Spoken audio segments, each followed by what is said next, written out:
عودة شمس الفراعنة. المعبد المفقود في أبو غراب.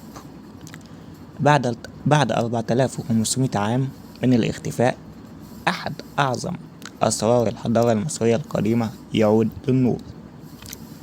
في قلب صحراء أبو غراب الواقعة بين سقارة والجيزة جنوب القاهرة، وتحديدا في المنطقة التي عرفت قديما باسم عين الشمس المقدسة، عدل ظهور واحد من أعظم المعابد مصر القديمة، هو معبد الشمس المفقود، والذي يعود تاريخه إلى منتصف القرن الخامس والعشرين قبل الميلاد، أي منذ حوالي 4500 عام.